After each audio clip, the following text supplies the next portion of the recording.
1 minute until showtime.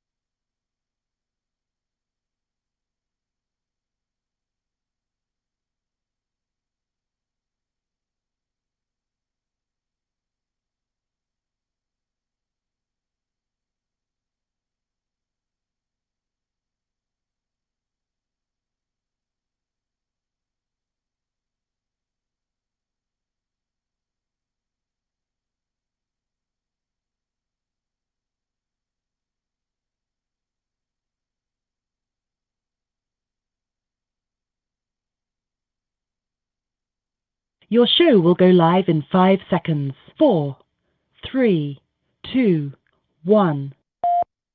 Blog Talk Radio.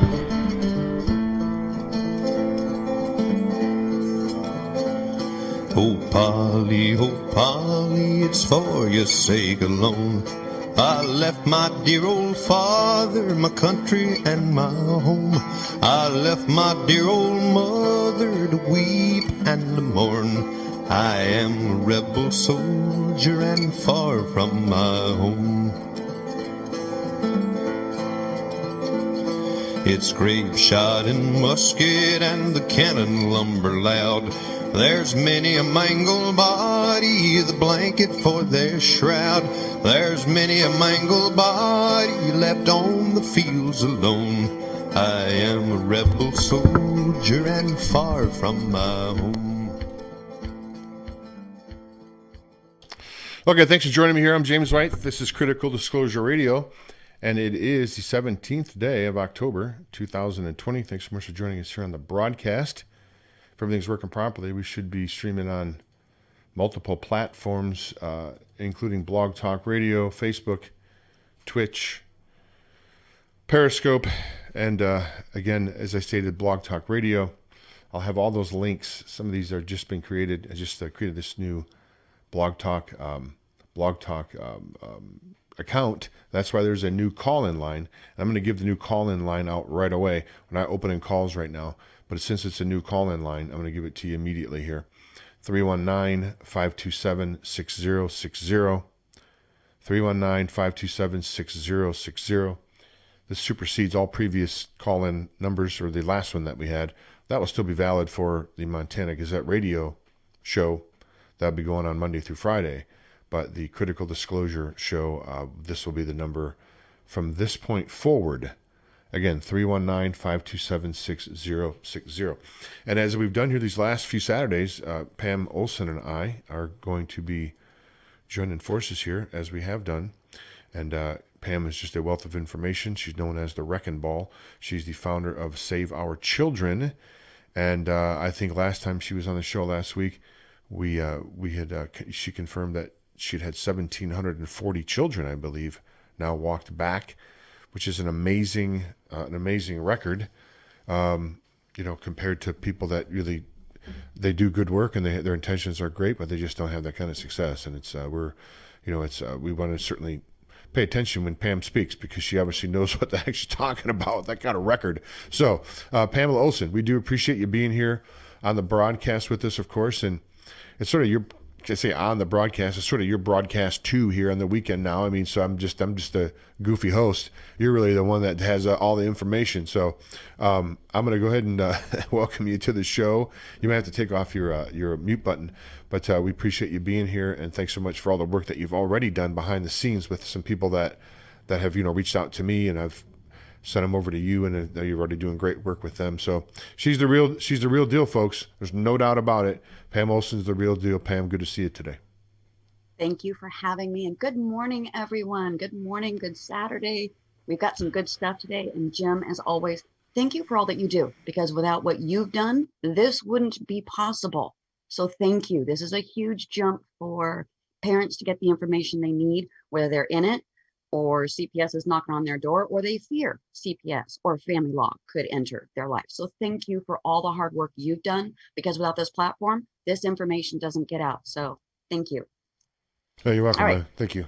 Thanks for the compliment. I We appreciate we that. covered the last two shows. We went over basically the beginning of the process, from the intake process, which is pretty much CPS showing up at your door, how they're supposed to do a full investigation before they even take your children. We know this doesn't happen. I'm telling you what's supposed to happen, what the actual law is, what's lawful and what's legal under CWS law. That is nestled under Director Azar's DHHS, the Children Welfare Service and Bureau. That secretary director is Jerry Milner. Both can be found under the government pages. And please feel free to write them weekly, not daily, weekly. Send them your case. Send them your complaint. They stole my grandchild. I have had six different cases nationwide just from the last 2 Saturdays that are grandparents where their children have been ripped from their arms. These are children that are bonded to their grandparents. These grandparents have raised these children and they just adopt them out. And mostly it's adopted out to court staff, judges, relatives of judges. Folks, this is as illegal and corrupt as it gets. And unfortunately, until FFPA is fully implemented, we have very few options that we can do. But we will get into that today when we talk about the interim hearing. Then we talked about the differential response. If you're a single mom, single dad, you're working 2 jobs, and you forgot to run to the store and you only have a quarter gallon of milk in your fridge, and they're talking about taking your kids over that. No. They're supposed to offer you food assistance, energy assistance, rental assistance, transportation, whatever you need, because there is no significant danger or risk to you being a single parent and being poor. They cannot take your children for being poor, and yet 90% of them are for deficits in the home that are directly related to poverty. Then they're supposed to tell you what the safety and risk danger is or what the deficit is before they take your children. Then they come back with a court petition known as a PCO, or a protective order, a PO. Then you go into detention. They're going to have 5 to 15 minutes, maybe. It's going to go by really, really quickly. They're going to shove papers in your face. I've already told you, sign under duress. Go ahead and sign it and date it and put underneath it, I am signing this document under duress. I have not had proper time to read it, and I have no private counsel. And then date it again with your initials. If you do not talk to or put on the stand the person who took your children out of your home at detention, you are not going to win jurisdiction, which is the second step. Jurisdiction is where the state puts their case up. You are so deficit, you are such a risk and safety danger that they must now have jurisdiction and put you through 6 months and a day, 9 months and 2 weeks, 12 months, or all the way to what was the Valhalla, 15 to 18 months, so they could cancel your reunification and adopt your children out. Thank God, Family First Prevention Act stopped the ASFA 15 to 18 month. So now that's gone. There's to be a family assessment. This is when we start getting into case plan and what we're calling interim hearings. So that's the third step, interim hearings. These go on every 6 months. Does that mean you can only go to court every 6 months? Of course not. Anytime there's a change in your case, there's an exigent change of circumstance. You want to be back in that court and letting that judge know this is a change of circumstance that now changes this narrative, or this narrative, or my child is now in danger because you put them with the bad parent, whichever that is. I don't pick on men and women. We're equally bad and can be equally horrible to our children, regardless gender. So this is where it is so important. Number 1, get out your paper and pencil, folks. You need to have your full file, your full docket file. You want every piece of paper they have ever put in to court. You want all your reports. You want a report of their investigation of what the risk and danger you are to your children. If they can't tell you what the risk or danger is to your children, how are you supposed to prove to them and defend yourself, no, this is not an issue? Instead, that first interim hearing, mother was really snotty with caseworker. She's got anger issues. We want therapy. And believe me, folks, everybody, according to CPS, requires therapy. I don't happen to be of that mindset, but whatever. Or they'll say, mom's too calm, or mom's too hyped up, or dad's too calm, or dad's too hyped up. They must be on drugs. You're a drug addict. With no proof. They voice their worries and concerns and possibilities as a way to build 6, 9, 12. I've got cases that are 31 months old, and I've been on it since it's been open in 3 weeks. 3 weeks in and I was on, and even I'm still fighting at 31 going on 32 months over something we've already proved dozens of times over is incorrect. Once they are seeded into their false narrative and they have lied and they have committed perjury in court, this is why you're getting the rabbit hyena treatment, folks. They know they have committed perjury in your case. Some little caseworker that's barely got 36 hours of training and a high school diploma or a GED, and the court will take everything they say as whole cloth unless you prove it wrong. And when you prove it wrong, you can't point fingers. It's not caseworker so-and-so, it's the division. Incorrectly stated this, this, and this, and here's the report. Now people say, I can't get my records. I can't get my reports. They say those are internal documents. That's fine. They, the great they, usually caseworkers, CPS, and your county pretender, tell you we can't get those things for you. That is a lie. That is illegal and unlawful.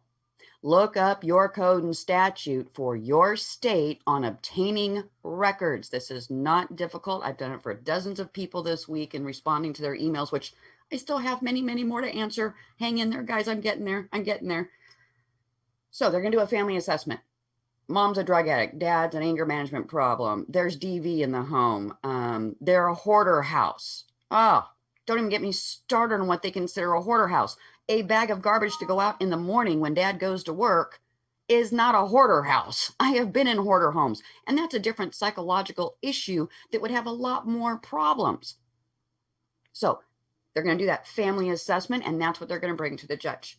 If you do not answer, and they'll tell you all the time, oh, no, you've got an attorney. You can't speak. You can write to your attorney on a pad right next to you and say, you need to object to this. This is incorrect. This is the report I handed you before you walked in here. You have to push as a parent. Every time they tell you no, you don't hear no. You hear, we don't understand. Instead, you push. I want you to say this, or I'm going to IAC you. Now, what is an IAC? Ineffective assistance of counsel. I have seen county pretenders. And yes, I call them county pretenders because they don't do their job. They're part of the problem. They come out of the exact same DA that's prosecuting you in this common law monarchical court. It's insane. They're going to go along to get along because that's their job. These are their co-workers. They have to work with these people day in and day out. They're not going to object. That's going to put them on the outside. And remember who they're hiring here, folks. Whether it's caseworkers, whether it is their supervisors, whether it is court staff, they love it when they can get a B-type passive-aggressive personality who's been squashed their whole lives because this job is supposed to empower them. Well, doesn't that sound lovely? Except their empowerment comes with their boot on your neck while taking your kids out of your arms. These are not heroes. And let's remember, usually everybody in that whole entire Department of Social Services organization, everybody included in there, I would say, if not 100%, up in the high 90% of those people are not elected. These are all either hires or employees or appointments. I mean, they I'm assuming that these people with, I've never really, I should have asked Sylvia Beachy, and you may know, are these people that are social, that work for the DPHHS, the average people that they hire, that's, got a 9th grade education, that they actually hire to come in and do the actual, destroying lives? Do these people, I can't remember. I thought about destroying lives, and this stuff gets me. These people are not elected. These people are all appointed, or these people are all just employees. Correct? Employees of the county that you and I pay for every single day. The county, whether you're DMV or whether you're a post office worker or whether you work for CPS or another county division, they all get paid the same way from our federal and state tax dollars. Do they take an oath to defend the Constitution? Do these average CPS workers that they hire, take an oath to defend the Constitution? Are they required to do that for their job? Do you know? I don't know. I should ask Sylvia Beachy that question. There is no oath. And in fact, in their training, they're told, don't worry about the Constitution. We're not working for a constitutional division or department. That's like in the first hour of their training. Don't worry about trampling 1A rights. Don't worry about trampling. If anything, we're going to use 1A against the parent. We're going to use 2A against the parent. Believe in QAnon? Oh, you're a nutbag. We're going to put you under the psych hospital. I mean, they will use anything. So no, these people are not. Who is elected and or appointed? Every county has a board over their CPS. These are the high managers in the county that are just right lateral with your board of supervisors, board of commissioners, board of magistrates. It's different depending what state you're in across the nation. They work in tandem and they appoint one another, and these people change hats. It's kind of like PTA. If any parent has got kids in school and you've been a part of PTA, you know it's the same 4 or 5 people that just trade hats every year. It works this way between the board of supervisors and the board directors of CPS for that county, regardless what CPS calls themselves. I use CPS because it's just easier. I do too. I do too. I use CPS. It's just people, I think, universally understand when you say CPS. I think they understand that. Right. So after that first jurisdictional hearing, they're going to sit down with you and want to develop a case plan. Now, I've had 3 different clients in the last week tell me they've never had a case plan. If you don't have a case plan, they don't have a case. Right. I'm going to say that again. If you do not have a case plan, you do not legally have a case. They cannot have jurisdiction on your children. They cannot have a detention. They can't, it doesn't matter what they write up, because there's no investigation that then goes into a case plan to prove that there is a deficit. And I know I keep using that word, but deficit is the reason they came to your home. There was a complaint of a deficit. Either they found one or they didn't, and they took your children out of that home for that deficit. And what does a deficit create? A risk and or safety danger to the children. These caseworkers who have a GED in 36 hours of video training, it's not even in-person training, and then given their marching orders, are basically told, you take every single child you go to. Every single child.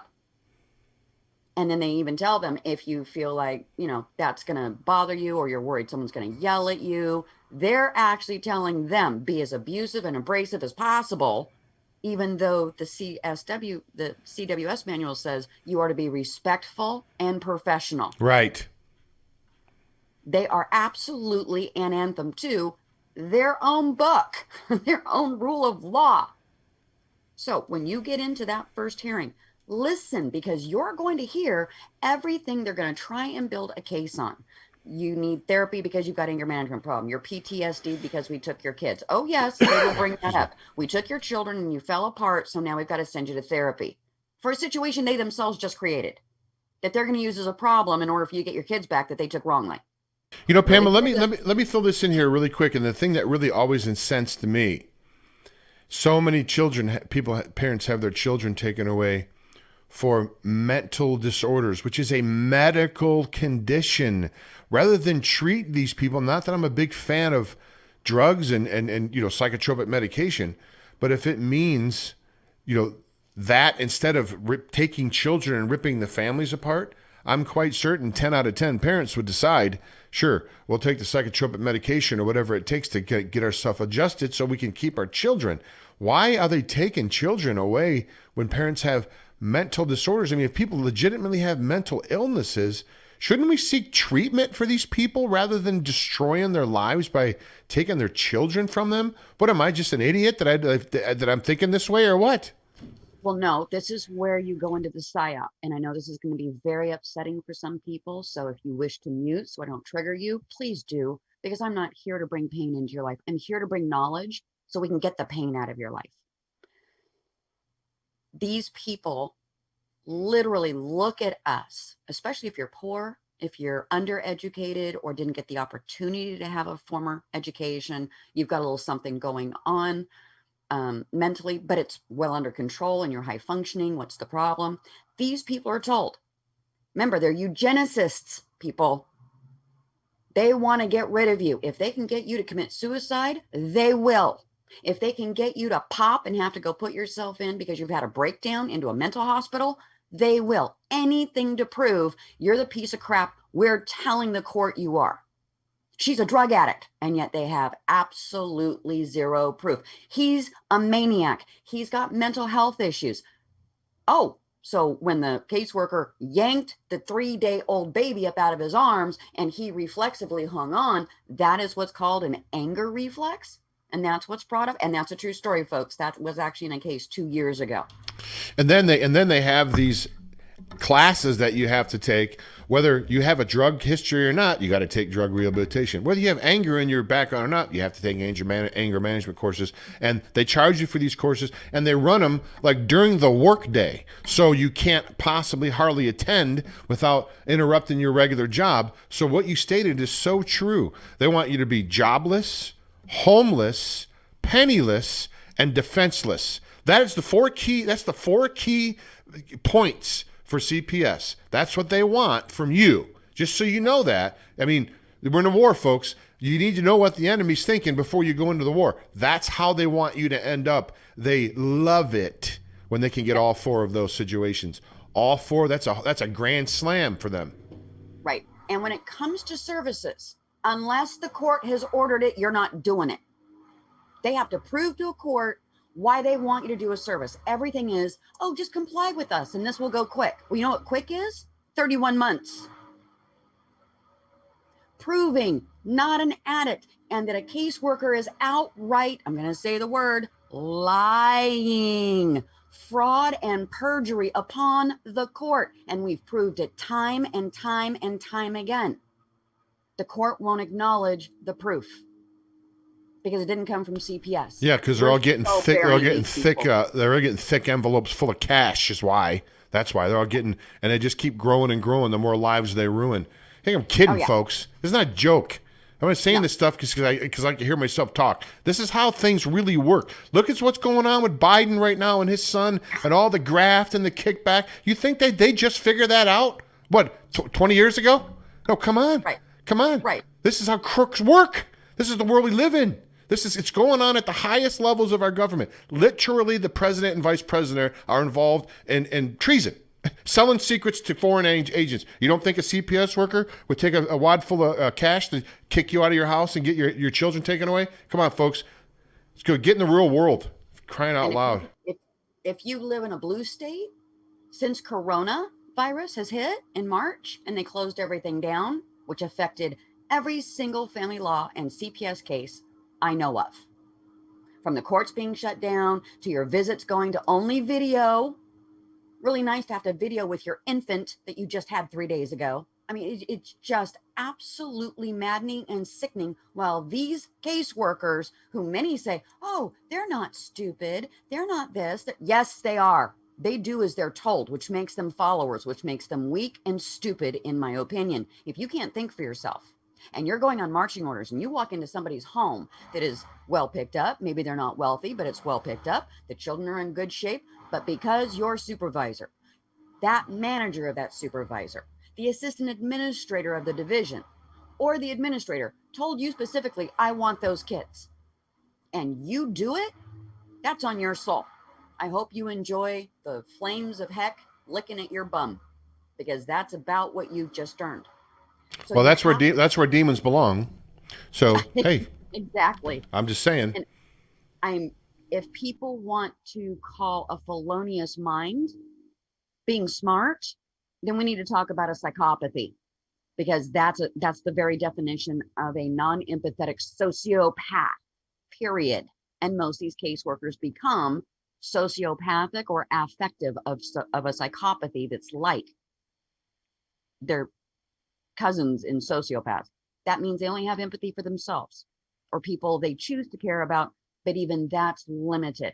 They're never going to like you. Your caseworker is never going to like you. Your lawyer is never going to like you. The judge is never going to like you. Stop worrying about emotionally upholding these ghouls and their psyop. Just work with me. Just comply. Why? They've already done wrong. They've already taken your child and didn't even state a reason. Most people don't even get a protective order. And now here they are at their first interim hearing, IH, interim hearing, that are going to go on for 6 months and a day, all the way up to 18 months or longer while they try and prove their case. This is the part of the process where the prosecution, county counsel, tries to prove what CPS took your children for is in fact true. Now, we've already been through detention and jurisdiction, which is supposed to prove that. So if you committed a crime, why aren't you in jail? Oh, it's because they all know it's BS. That's correct. They all know. Correct. And here's what kills me is the emergency removal orders, and then they take like 4 days to show up. What? Right. Isn't there like boy, you're a real concern. It took you 4 days to meander your way over here, and the emergency removal, it's all a fraud. It's a freaking con. They remove the kid and never even give you your PCO order, or you might get it 30 days later. Oh, you can show up tomorrow and we'll have the warrant tomorrow when you show up at the court. Well, what do you mean? Right. Well, we won't have the judge's got it. Judge's orders. You got to give it, but we'll have the warrant for you tomorrow. That's not how it works. That's not how it works. That's not how that works. It's exactly right. So prove the perjury in court. Force your attorney, private or paid, to say, I object, Your Honor. Very few will say, I object, especially when it's already something you know is in front of that judge and is being adjudicated. What does adjudicated mean? They are going to decide on a particular topic of specificity in your case. That's an adjudication. So you can have several adjudications or orders in one hearing. This is where they like to pile on. Mom or dad will go and do testing random at least twice a week. And as a condition of being able to see your children monitored by some snaggle beast, with the crazy hair and giving you the crazy eye, doesn't quite look right herself, and that's your monitor for your supervised visits. And then mom's got to go and have UAs done because something popped up positive, but we're not quite sure what, but she might be a drug addict. This will go on for 6 months on just those two topics. Or it's medical. You've got Munchausen by proxy, which only 3% of the global populace has ever exhibited at any given time. For whatever reason, CPS uses Munchausen by proxy, especially on failure to thrive or children who are medically frail. Pamela, I did a special Bruno story. Pamela, I did a special broadcast on Munchausen's syndrome by proxy. Mm-hmm. I used their own statistics. Mm-hmm. Out of 2 million child abuse cases that they studied, they think maybe, and this is almost the words that they use, they think maybe 1,000 of them were Munchausen syndrome by proxy. They didn't even give you a definitive answer. They said maybe. I did the math on that. If you take 2 million and you divide it by 1,000, it's like 0.00000 something. It's not even statistically significant. Anybody that's ever taken a stats class or taken any class where you work with statistics, 0.0000025% is like it's like an anomaly. It's not even it's an outlier. It's not even considered even accurate in all legitimate scientific circles. But no. I've talked to 30 parents that have been diagnosed with that. You mean of only the 1,000 out of the 2 million, out of those 1,000, I happen to run into 30 of them? Come on, the odds of that are just off the charts. It's ridiculous. They have you go to somebody like me. I'm only an LFMT. Okay, I'm not a psychologist. I'm not a doctor. I'm not a lawyer. God, I'm not a paralegal. Okay, I'm just a nurse with a mental health and medical education background, which means I can comprehend and learn. And even I would not be able to within my limited scope of practice. And I say limited because till you get to a PhD, you're limited. Once you're a doctor, you get to practice on whatever you want and come up with any wild thing that you want as long as it's peer reviewed and posted somewhere. It's insane.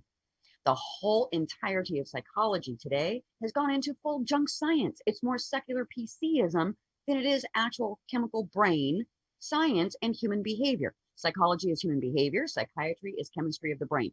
It's the only difference between the two. One is the study of the brain, psychology. Psychiatry is fixing and treating and practicing fixing mental illnesses of the brain. With medication, usually. Usually. And unfortunately, back in 1987, a year before I graduated college, The FDA gave every single large pharmaceutical company that has a product here in the United States to test on in-state care children adult formulations of antipsychotropics, antipsychotics, antidepression, ADHD, ADD. They've even given 3-year-olds Adderall. Okay. And it's completely legal according to the FDA that gave Big Pharma a pass. And why did Big Pharma ask for this big pass? If we get sued by this new product, we'll be out of business. And the FDA went, oh no, we can't have that. So of course we'll give you this caveat, which kind of rolled into the early 90s when the VAERS court was finally opened up from the vaccine injury courts. So that's where all that went, and that's where that comes from. So in-state care children, whether they're in group home, in soft kinship care, or in formal foster care, it doesn't matter. They're going to, if a judge says, I want this child evaluated, the only thing you can do to protect yourself, I want an AAIC within this specialty to observe my child. And no judge should have a problem with that. Otherwise, your child sits in front of somebody like me that only has an LFMT to diagnose Munchausen by proxy by a parent. And you're talking to a 3-year-old or a 5-year-old. Are you out of your mind? It would take 3 to 6 months of an actual full team. That's a psychologist or a psychiatrist, an LFMT, and an LCSW. That's a licensed certified social worker to understand if this child had been harmed under Munchausen by proxy. Drugs are much easier. Hair follicle test. Go get your own. Go get your own. Prove that you absolutely do not take drugs. Or if you have taken drugs, they've been the ones prescribed to you. Have your doctor write out a list of what he has prescribed you and that he has absolutely no issue and sees no issue with you on these medications. Same that goes for anger management. Go get your own psychological assessment. And folks, you don't need to spend the money. Go to the same county they're prosecuting you out of, because 9 times out of 10, other county divisions cannot stand child welfare services. They absolutely hate them because they take their own work and twist it up and then make it sound like that LFMT or that lab or whatever are the ones putting in these false narratives, not the caseworker. It's a way for them to hide their dirty hands. What you said, Pam, we're going to take a break here, but what you said, no doubt, I stand behind this 1,000%. Folks, if you're listening to this broadcast and you're getting ready to go take a drug test sponsored by Child Protective Services or Social Services, it's absolutely imperative. I cannot stress it strongly enough that you need to go get right after or right before your own drug test at another agency. Borrow the money if you have to. Collect bottles. It doesn't matter. Whatever you have to do, because I've had people on the show, Pam, that have, too many to count, that have been bamboozled by this whole drug thing, that they never took drugs, yet they came up positive. I think I told you about the test that was left behind. A woman poured water through it. It came back positive for, I think, cocaine and methamphetamines, and she poured water through it. It was left behind. I can't stress you enough. You have to get drug tested the same day or the day before, the day. I mean, you have to get drug tested. If they drug test you, you got to have your own results. You have to.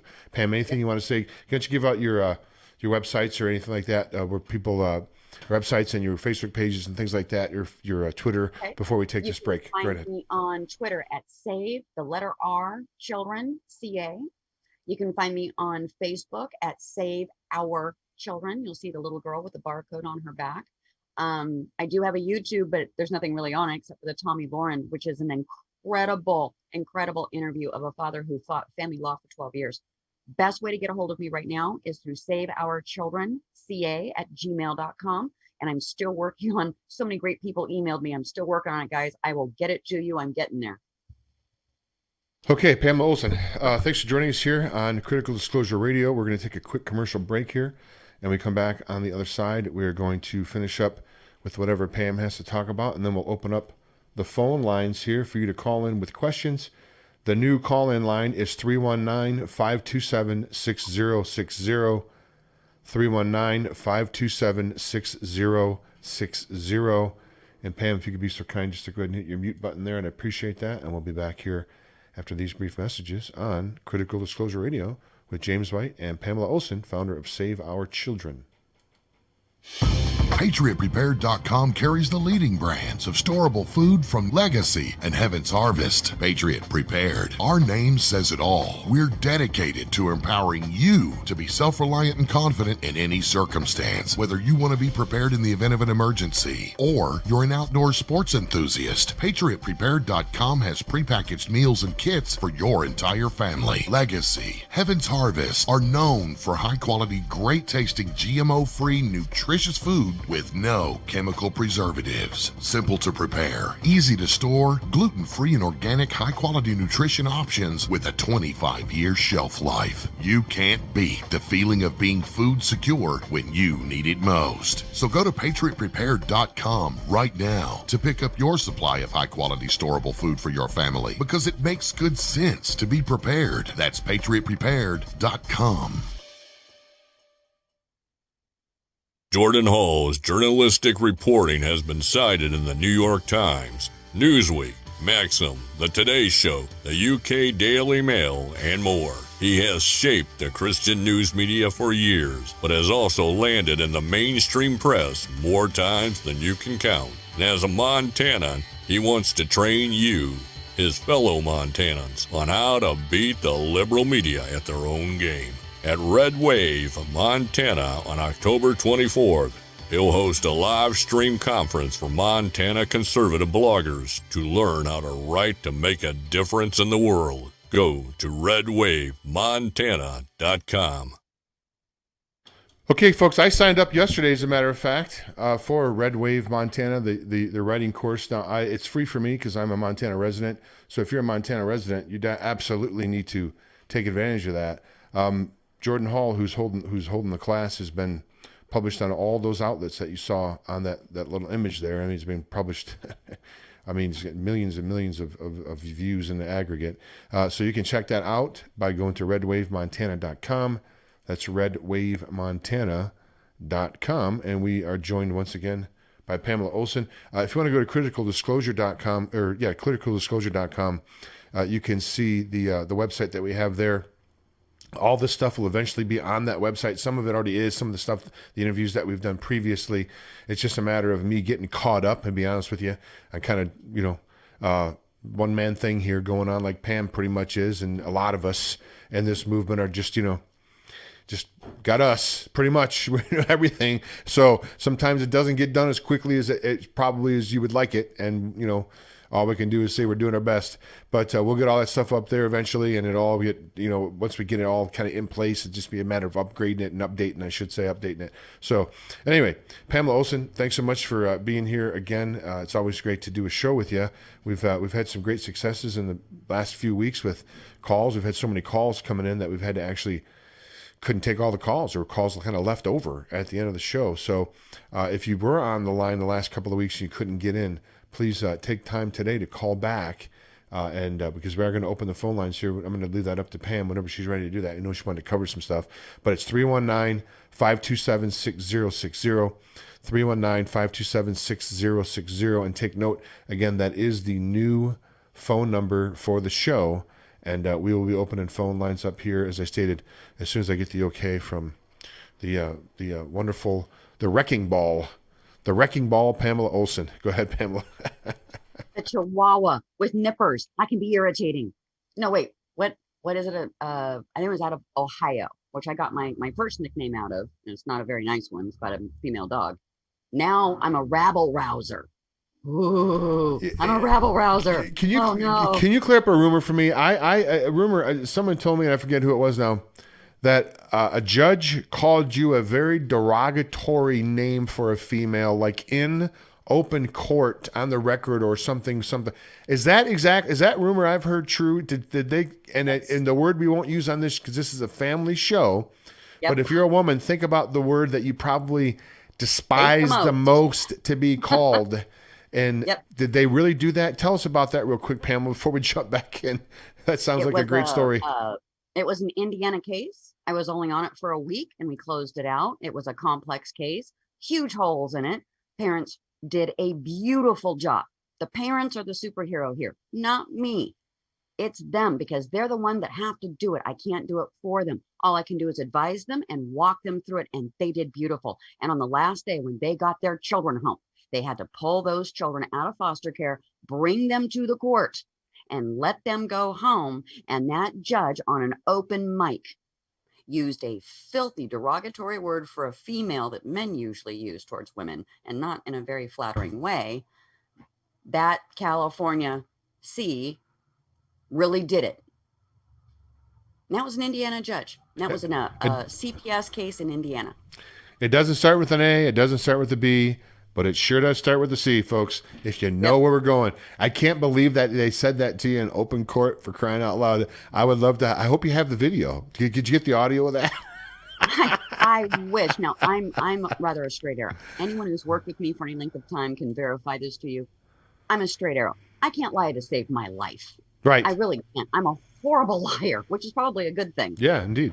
If I don't know something, I'll tell you, you know what? That's a great question. I don't know. Let me go look. I'm just known for it. If I don't know, I have no problem saying, you know what? I don't know. Let me look. And there's so many different forms. They're all the same action, but they're all named something else. So there are times where I'm like, wait a minute, I know what that is. Let me go look it up. If I tell you this is what you need to do, you can take that to the bank. Right. Right. The people inside that court do not want you to know how to close your case. They want to take your children. They don't care if they're in group homes and foster homes for the rest of their lives, because permanency and placement is the last place to go. And if they can prove that somehow you're a deficit or a danger to your children, that's when we go into termination of parental rights. This is under the fourth step, the last step of CPS, which is permanency and placement.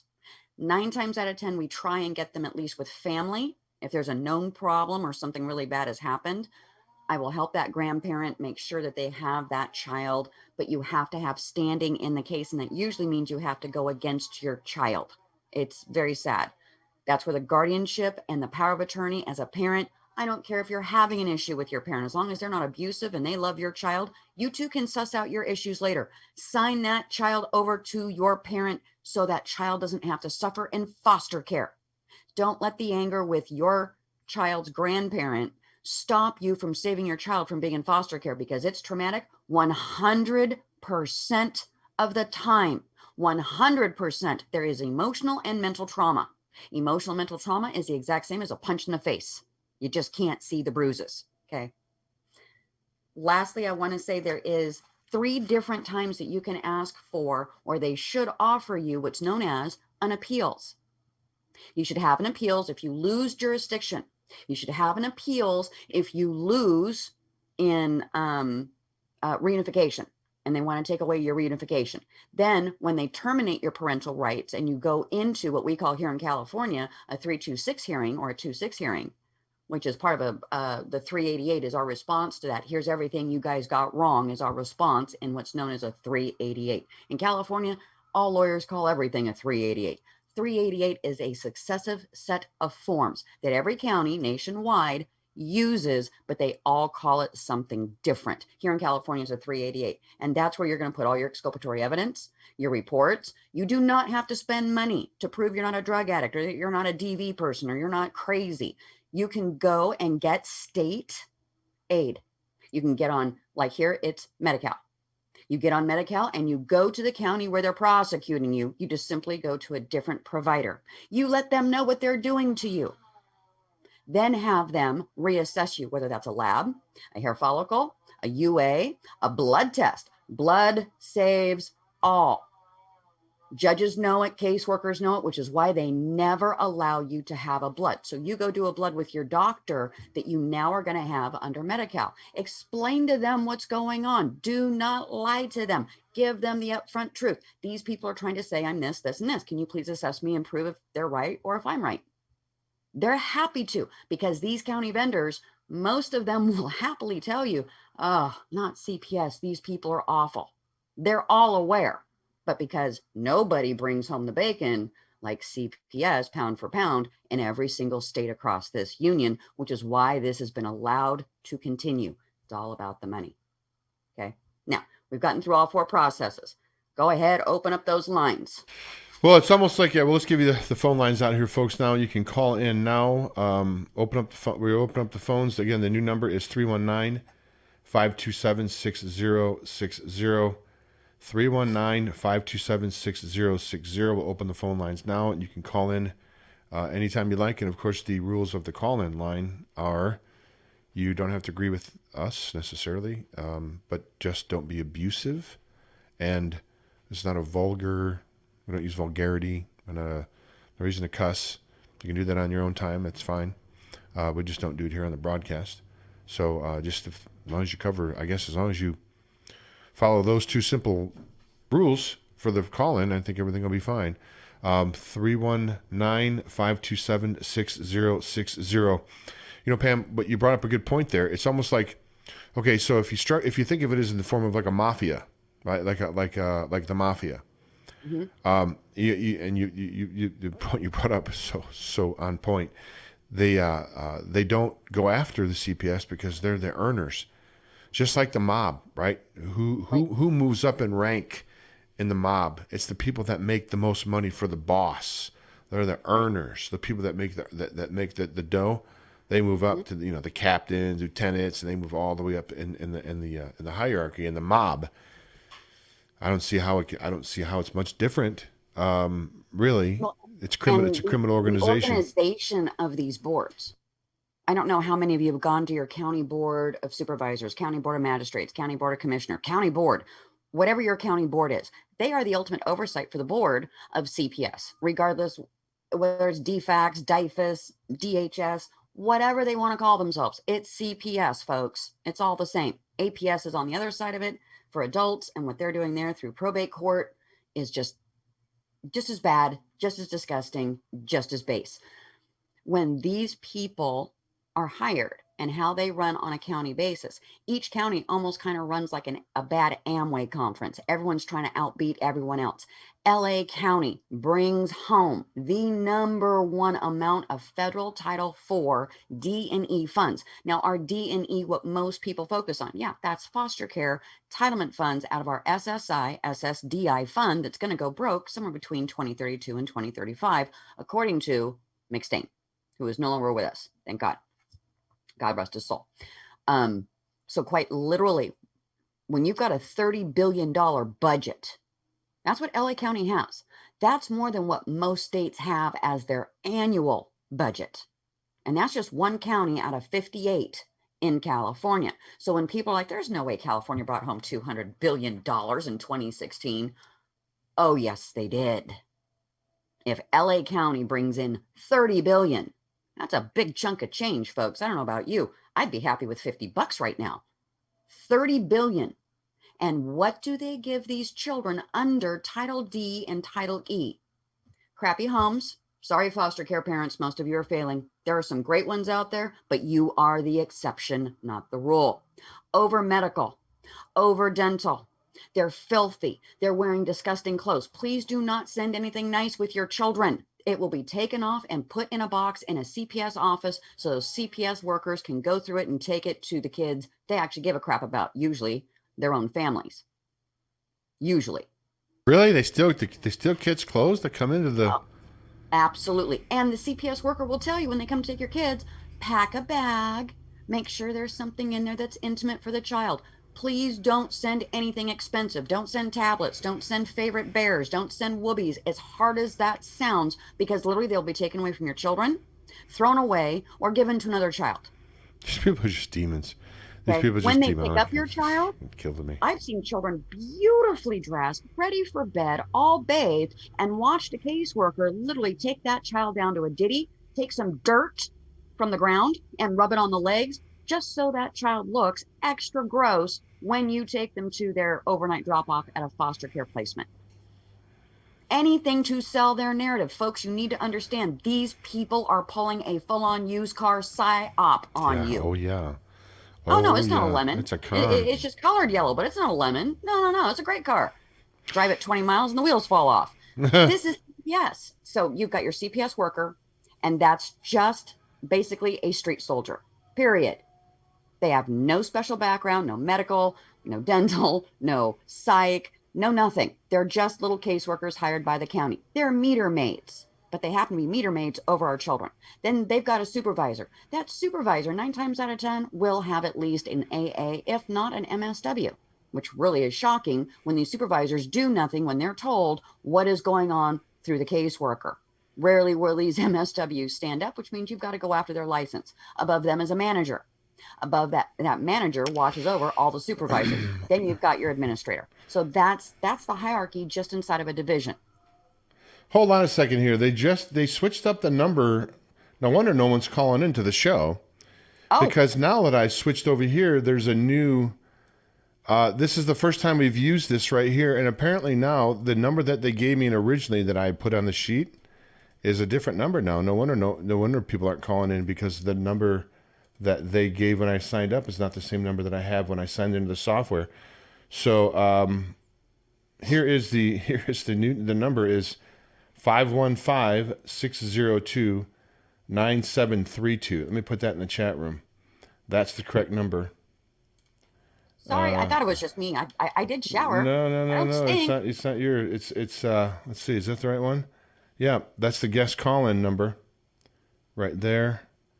So that's why. So the number that they, again, this is the first time that we went out and got a new Blog Talk. That's why the numbers are changed, folks. Is we went out and got a new Blog Talk account specifically for critical disclosure, so it's not going to be intertwined with the other programs that we have. So. Boy, that really sucks that I gave all the number out now, and now it's been the wrong number. But I just put it in the chat room. So I'm going to give it out again. It's 515-602-9732. 515-602-9732. If you have a question for Pamela Olson. No, Pamela, it's not you, of course. It is. I wonder if I can edit this document. It's probably too late to edit that document. Well, hey, one of those things where it'll get out there. I think it'll get out there. I think some people will eventually call in, I would think. I mean, we had jam-packed phone lines the last couple of weeks. So let me go into the Facebook and put the new number in there as well. And I hope when I do that, it doesn't start. I hope it doesn't start. Hope it doesn't start playing. Hold on. Let me get the right call-in line here. Sorry about that, Pam. You're fine. These are things that. This is why we have shows. I mean, we're just starting out here with this, of course, and working out the kinks, and then once we get it all down, it'll be good. It'll be good and streamlined. And I don't know. We may, Pam, you may be, as we talked about, you may be actually. I may teach you how to do this. I mean, you may be doing this as well at some point. We'll see. That'd be great. All right, so let me comment here and put the new phone number in to the to Facebook there. And while you're doing that, I'll bring up this last week. Gaining files seems to be still a really big problem. We went through this in 2018, and we pretty much had all the courts up to date to make sure every parent knew that they had a legal right, what the statute was. I sent to one client the state statute that shows the full records request, and her little county pretender that she had came back with, that's not even the right statute. Well, no, we're not talking JDC, are we? We're talking state. Folks, when you go to look up codes, there are county P&P codes specifically for CPS. You need to have that tagged on your computer or your phone along with the SDM and your CWS manual. Why am I telling you don't just stick to the CWS and SDM manual? Because they don't use them. You need them so you know what they're not doing proper in your case, what they're not offering you. It also tells you what you're allowed to have, what they must give you, whether that's financial assistance, rental assistance, whether it's your records, reports, every 30-day meetings, whatever. They must hand it over. Does that apply to county council and minors council or a GAL or CASA? No, but they do have to give it to you if they file anything in court. So having your full file record is eminently important. If you're having a problem getting your file, please email me at saveourchildrenca@gmail.com. Well, we have a call coming in. I knew it was eventually when we give out the right number, we'd start getting people calling in. And again, folks, I apologize about that information when I popped in here. Anyway, 515-602-9732, 515-602-9732, and that will, in fact, be the new call-in number from this point forward. I can't believe they changed it on me again. 515-602-9732. Let's take the call here. Caller, thanks for calling in. You're live on the air. Please state your first name and where you're calling from, please. Caller, can you hear me okay? Hi, are you there? I'm here. Yep. Hi. Hi, Pamela. This is Shannon Tuma. I'm calling from California. Hi, Susan. Did she say it's Susan? No, this is Shannon Tuma, No. everyone. Oh, hi, Shannon from California. Go ahead. Hi. So I apologize. I had the wrong link, so I came in late. But I caught the last part, Pamela, while you were talking about going to county vendors in order to get your own testing, your own mental health assessments, whatever it is that you need on your case. My question for you is, I'm seeing a lot of parents that are going out and doing the work, and then it stops once they go to their attorney as far as filing that within the court and actually having their defense attorney actually defend them.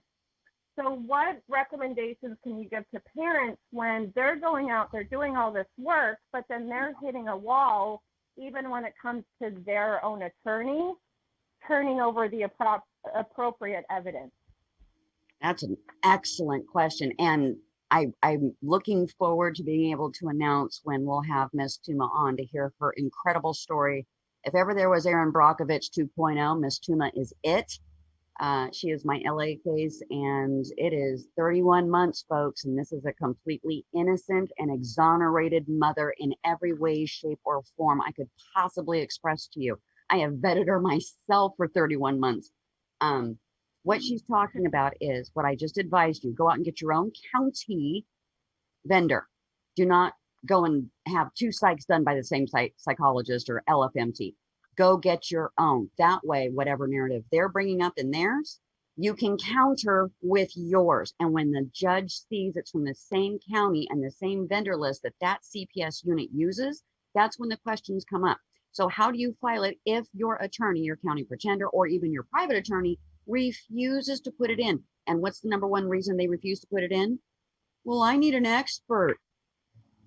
There's no way I can argue this. It's right there on a form. It's not difficult. If I could do it, why can't a lawyer do it? These are the types of things Ms. Tim is bringing up. And I've got all this exonerating information. The court won't receive it because I have an attorney, and my attorney won't bring it up because he doesn't want to rock the boat or she doesn't want to rock the boat. This is their work environment. What do? Excellent question. You go down, you file it yourself. You then tell your attorney you're going to give them an IAC, ineffective assistance of counsel, if they do not bring this up and ensure this exculpatory evidence is not only in your docket, but in front of the judge, and request for judicial notice to be taken of exculpatory evidence. DCFS, CPS, DHS, whatever they want to call themselves, refuses to accept and acknowledge because it would close the case. That's exactly what you do. You have to put it in yourself and threaten your attorney. Let them elocute for themselves in front of a judge. Oh no, I didn't want to give this exculpatory evidence because I want our Thursday golf game to continue. I want our Friday night poker night to continue. Folks, I'm not kidding. Our Tuesday lunch special with 3 margaritas. You know, this is what these people are about. Their social situation within their work instead of the actual work. I'm sorry, it's just what comes down. So you must become your child's best advocate. You will do this. They're harming my children. This is what's going on at the placement, whether it's foster, group, or kinship care. You need to bring this up. And if you do not, I am putting in a state bar complaint as well as an ineffective assistance of counsel. Trust me when I tell you, these people don't want to lose their licenses. And when you're righteous and right, believe me, you get the proper response. They start filing the appropriate paperwork, but they'll tell you things like, well, I don't really know how this is going to play out in court. Well, I'm not quite sure if, this is going to upset minors counsel who has got his or her mindset on a specific, narrative. Well, that's why we're filing this, moron. It's called exculpatory evidence. Get it in there. So that's the best way that I can advise. Cajole, tap dance, be a used car salesman yourself, do and say whatever it is you have to ensure that filing gets in front of the judge, because just because you file it doesn't mean the judge is going to look at it unless it's attached to a proper petition, motion, pleading, or prayer. Those are the 4 different forms that we put into JDC.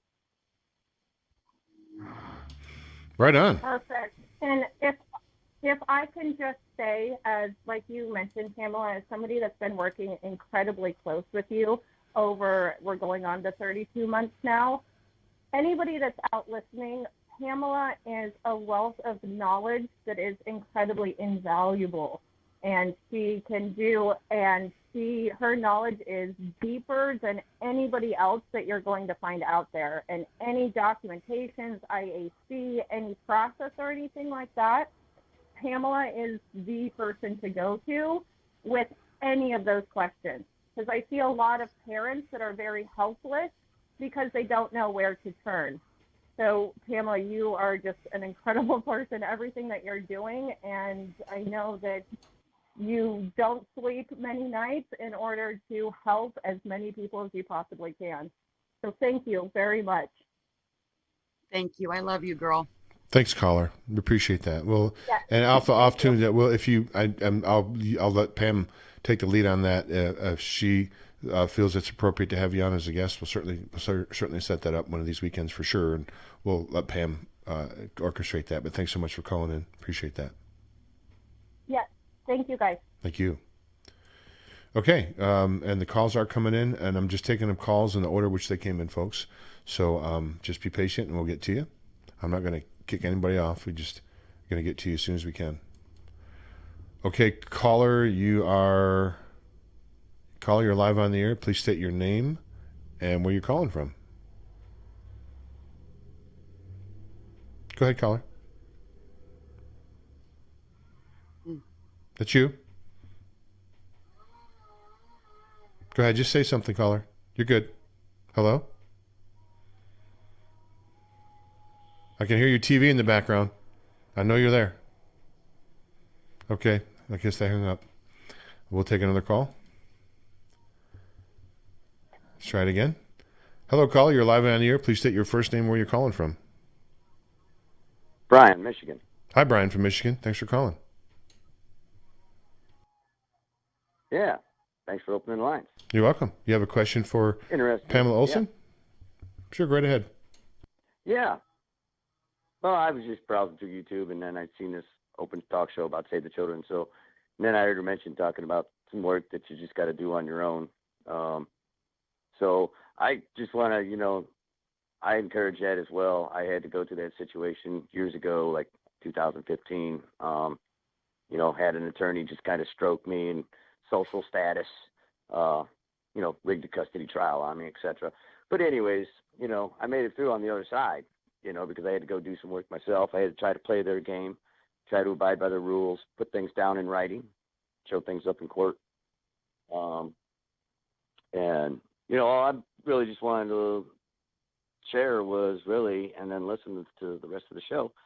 I found it very potent that as soon as I filed the Constitution preamble demanding and I know it's going to sound crazy, property and prosperity returned to me immediately, the case just disappeared and it was stricken from the record, and I was given back my child.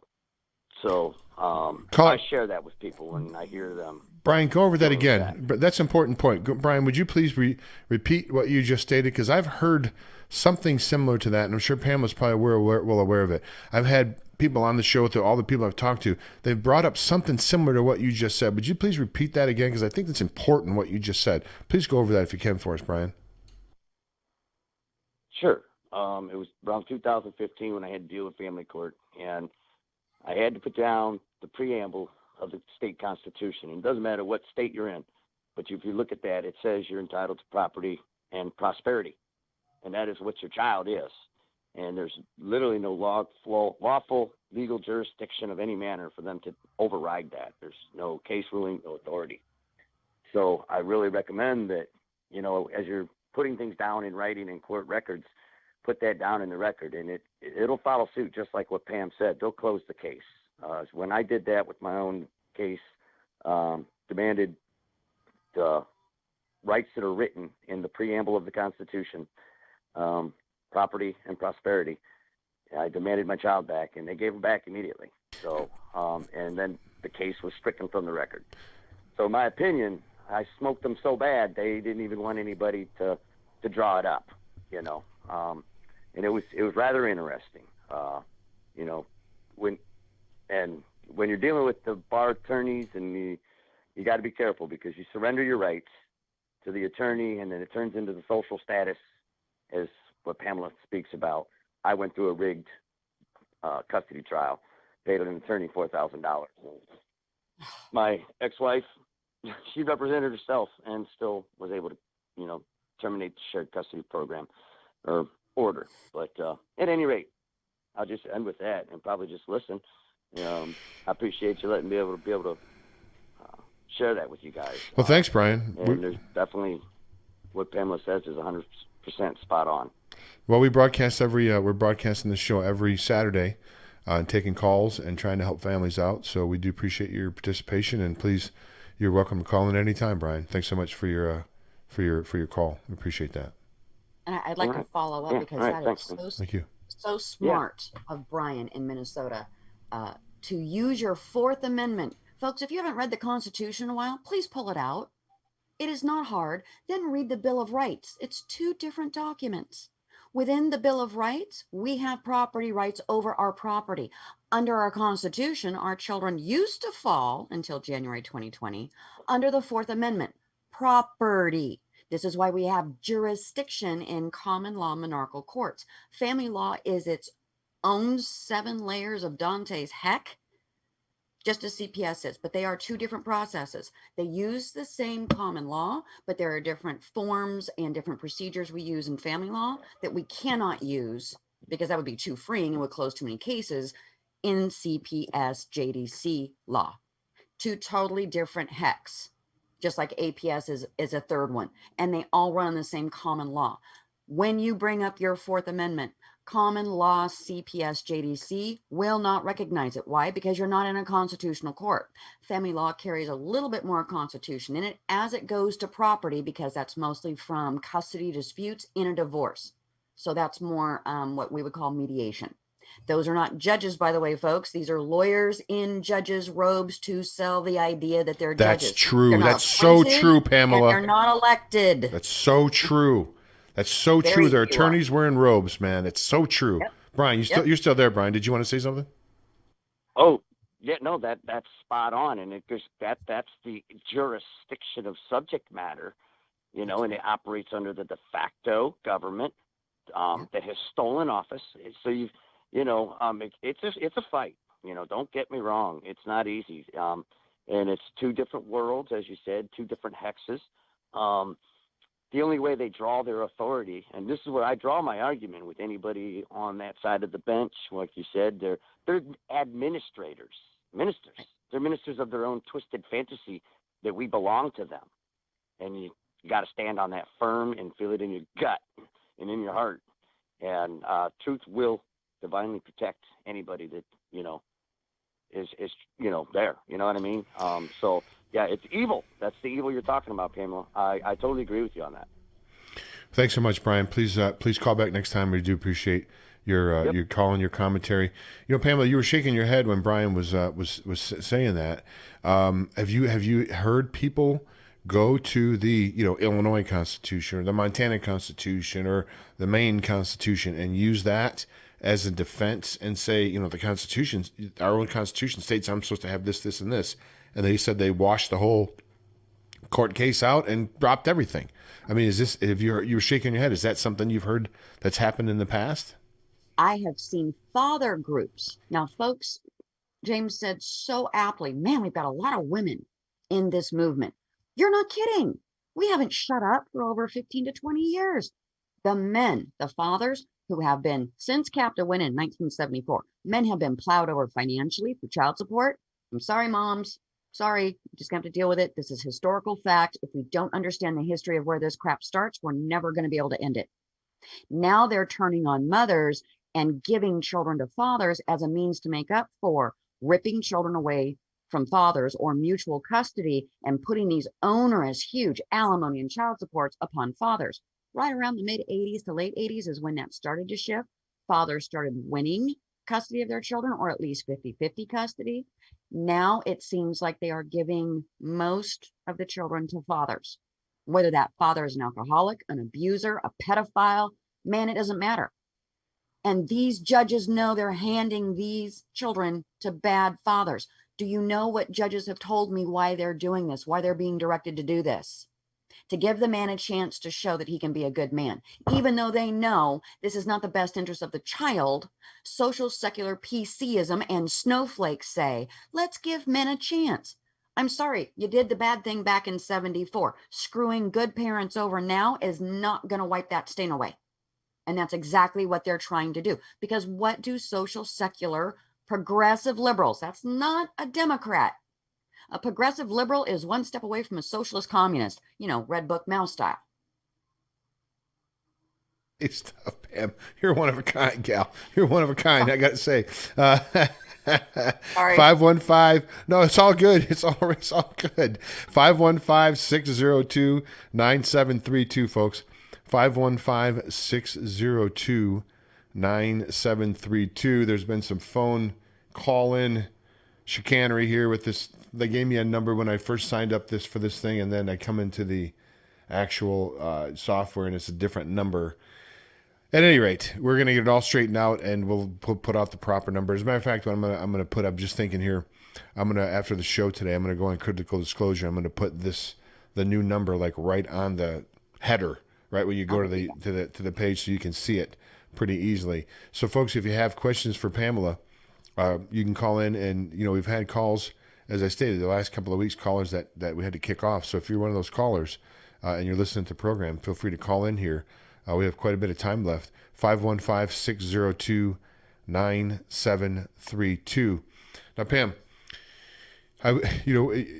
one of the things that I do with my show, and I know you do, but when I do my regular show is, and a lot of times it gives parents hope. It gives parents, let them know that they're not doing this alone, because I think that's one of the things that gets the parents down so much, is they feel like they're taking on this battle by themselves against this monolith. I mean, you know how it is. Typically speaking, when you go up against the state, the state wins 99.9% of the time. I mean, it's almost, you forget about it, right? You usually don't win. It's very rare. And I think one of the things that this show does, and you're certainly, your participation in my shows and stuff that we're doing, and then we had Connie regularly on last week, I think it gives people hope, and to let them know that there is other people out there that are trying to advocate for them. I mean, people that we don't even know, Pam. We don't even know these people. They're strangers to us. But we just know, I think, for me, I just know whether I know these people or not. I don't know their family. I don't know really much about the people that I help, probably like you too. All I know is we can't live in a society where we allow the government to come and kidnap children and traffic them. I just inherently know, whether I know these people personally or not, I know, generally speaking, as a human being, that's the first step in a downfall of society, when you start harming, willfully harming, and especially in this case, trafficking children. I mean, that's horrific. Any comments on that? We got another caller, but I want you to comment on that if you could.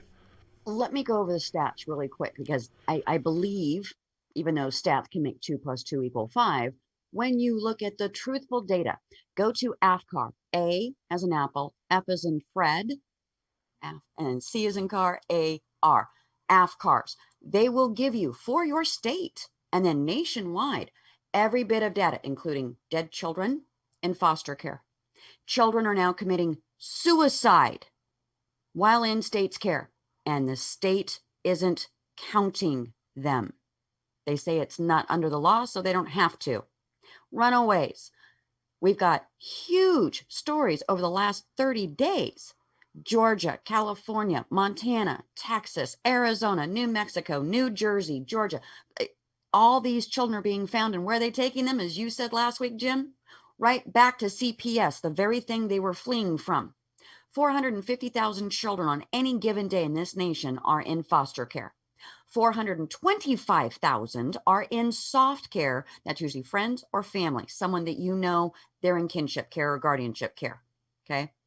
We have 800,000 American children not involved in the system at all that go missing every year since 1998, which is you and I both know, Jim, is an anomaly within statistics. It's near impossible to hit 800,000 missing children every single year since 1998. What went into effect in 1998?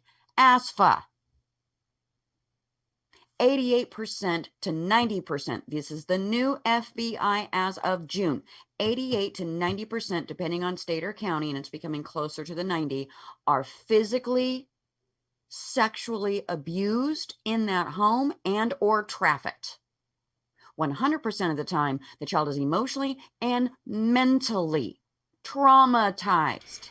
And in 72% of the cases, they are physically abused, over medical, under dental, under dental, or just outright neglected. And they will not, the great they, CPS, whatever you want to call them, will not take more than 3 or 4 complaints from a professional upon the care your child is getting in foster care. So quite literally, the system is not only set up like a mafia, but it protects itself with double redundant systems, keeping you, the parent, frustrated and spun. When you're frustrated and spun, you can't think, and nobody knows your case better than you do. You know the ins and outs of it. Judges do not want to hear the narrative. They don't want to hear the emotion. They don't care. If you're raising your voice in court, you've lost your case.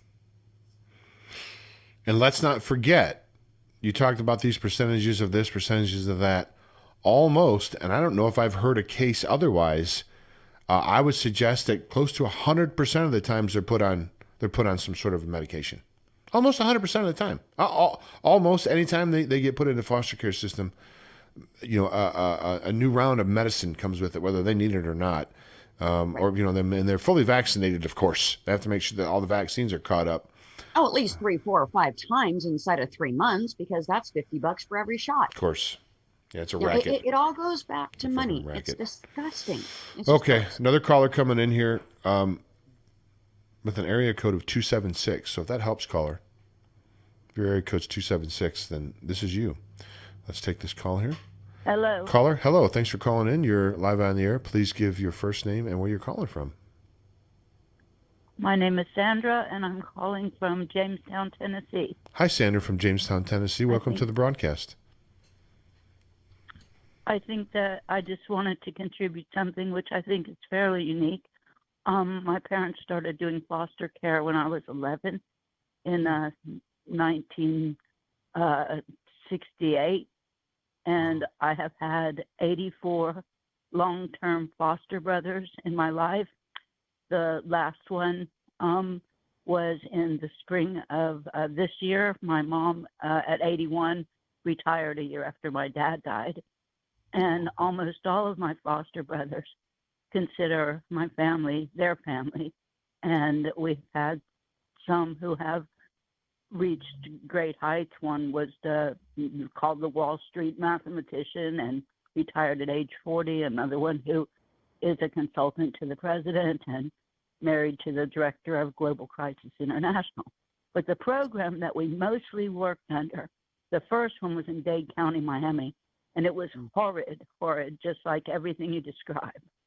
And this, in between, it was a pilot program from Appalachian State University called Bringing It All Back Home.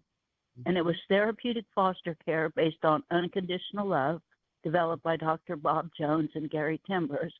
And that is the program from which the mass majority of the children, I also had foster children, and I adopted one of them. It took 6 years for them to terminate parental rights because she was 3 years old. She was nonverbal. She was actually, she was 5. She was 3 when she was first introduced to a special school. They said that she would never be able to learn anything, that her IQ was so subnormal. Anyway, this child had severe autism, and she was sexually abused by her grandparents, and her mother had been abused as well. So the family was totally dysfunctional, but they used the church and everything, and they had a very difficult time terminating the rights. because they did not know who the father was or where he was. They couldn't contact him, so it took 6 years. As soon as that happened, as soon as those rights were terminated, we had put everything into working with this child. And she was an amazing little autistic child, and she went to regular school in special ed. But they immediately put her up for adoption, instantly, as soon as the parental rights were terminated. And we didn't know that that was going to happen, but we were told either we adopt her or that she would go on the market. Well, caller, we adopted her. Did you have a question that you wanted to ask Pamela? We have others. Yeah, the question I wanted to ask is, how often are parental rights terminated so that these kids cannot go back home? And then what happens? Are they just institutionalized, or are they adopted now, or sold, or what? That's a great question. And God bless you and your family, because your family got into fostering children and making sure it was a loving, safe home. That's under the golden age of social work that I've discussed several times on shows. From 68 to 1972, just 2 years before CAPTA, was our golden age of social work. That was in-home, hands-up service to the parents while taking excellent care in a loving home that didn't separate out emotionally and mentally the parent. If anything, it over-engaged and tried to keep everything together. So thank you so much for being one of those very rare, because you guys are the outliers. You're not the common. The most common is, as you describe yourself, negative and horrific, and I wouldn't want to put any abused child into that. Current AFCARs say, and we are headed for 96% of every case opened, no matter how long it stays open, closed and unfounded. So if they're wrong 90 to 96% of the time, any given county, every given state, any given year, in the past 2 years from 2018 till now, that tells you how large a schism of money this is. This is a secular social re-engineering of how our traditions and our American way of living is being changed by severe, hard left progressive liberals. That's not a Democrat, folks. That's one step away from socialist communist. Indeed, and they always go after the children's first. Caller, we thanks so much for calling in. We really appreciate you. Thank you. Thanks so very much. Yeah. Okay, folks, Bye-bye. The call-in numbers, we have another caller here, and this person's from Montana, because I can tell the area code. There's only one area code in Montana, folks, believe it or not, 406. Probably a lot of people didn't really know that. Most places have numerous area codes. But if you want to call in, the number is 515. I'm going to go through and change all the old print before to put everything that's been put out there. I'm going to rechange it and put the new number on. 515-602-9732. 515-602-9732. If you want to call in and you have a question for Pamela. So let's go here to the Montana call. Caller, I know you are calling from Montana. Thanks so much for calling. Your first name, please. If that's me, this is Sharon, and I thought I would talk to somebody else first because I'm really not on topic. Hi, Sharon. I heard from my doctor, actually, that John F. Kennedy Jr. was supposed to appear today or something, or I was wondering about that. Oh wow, that is Sharon. That is quite a divergence from the topic here. Yeah, I know I'm off topic. That's what I said. Well, not really though, guys. If you think about it, all of this started when Poppy Senior, Senior Bush, Poppy, okay, he was the head team leader on that day, on that fateful day, 1963. Okay. Literally right after that, he then took over the FBI, and they forced him as the vice president for Reagan. They told, because Reagan didn't want him, and Reagan literally said, I don't want this guy. And they said, then you're not running. So literally they stuck him with this. We are living under an entire world rearrangement due to Senior Bush, Poppy Bush. Thank God he's gone. I'm sorry, folks. I never wish anyone dead or ill, but I'm glad he lived out his life and he has passed on, because the legacy he has left behind is nothing short of a Luciferian twist of the screw. And that's an actually great book, The Twist of the Screw. It's all about how the devil makes us believe what we're seeing is real and not actually see reality due to cognitive dissonance. And what they've done through progressive liberal ideations is do exactly that. So I think it's very relevant, and I think it's interesting they keep bringing up the JFK. He's not really Junior at this point. His father has passed, so he would just be John. I think it's interesting people keep bringing this up. I have a feeling there's a connection there. None of my informants or anons tell me that this man is alive, that he and Carolyn definitely are dead, but what we may be looking at are their clones. Well, it's the 17th day of the month, and there's 17 days until the election. So I would look at 1700 hours, which is 5 p.m. this evening, Eastern time. I would keep my eye on the clock then. Other than that, now I have other people, Pamela, and I have not made this statement anywhere else, and because you caller brought it up, but I have people that assure me I asked specifically, they're 99.5% sure that he's alive, and they have photos. That is what I've been told by people, that if I said the name, a lot of people would know who it is, and I'm not going to, but that's what I've been told. So I don't know if it's going to happen. They don't really call me, surprisingly enough, I know, and tell me about what goes on with QAnon. So I really don't know. It's all just speculation at this point, but it'd be great. Go ahead. I'm sorry? No, go right ahead, please. The reporter who yelled at Trump, she brought up QAnon, and I thought that was interesting. Yeah. Oh, yeah. Well, I wonder. Here's what I wonder is, all the big QAnon channels have been removed from YouTube over the last 2 or 3 days, right? They've all been pretty much taken out. So is that because they know that something big's about to drop here, and they don't want these? Because in the aggregate, some of these channels that were taken out, probably all of them collectively had over probably tens of millions of viewers, and now they can't put their stuff out. So I don't know. know. Caller, that's a good question. Of course, I've said before on other shows, screaming at the president and saying, "You do know about it," Oh, I know. And so I know. Thought, wow. Well, I thought before that that's one of the only things that may be able to bring all these different factions together, the left and the right, is maybe something like that to happen. I don't know. I really don't know. I hope it's true. I hope it's true, but I've been fooled a lot before. That's for sure. All right. Well, you're welcome, callers. Did you have any question for Pamela about, or you wanted to stick on the Q topic? Really? Okay, no problem. Thanks so much. Hey, what part of Montana are you calling from? May I ask what part of Montana you're calling from? Because this show's out of Montana. I think you know that, right? Yeah, it's south of Missoula. Okay, south of Missoula. I'm from a little town. Very good. Well, appreciate you calling in. Thanks so much. Go Montana. Thank you. Bye now. What do you know about that, Pam? We got a QAnon question. And I've got to say that blew me away. And then when you look at the stills of that woman, I know it goes into the conspirium. I don't normally like to live in the conspirium. I enjoy facts. I enjoy seeing things in the light of day. So that said, when I watched that last night, because I was too busy doing other things, I couldn't watch on the night it was on.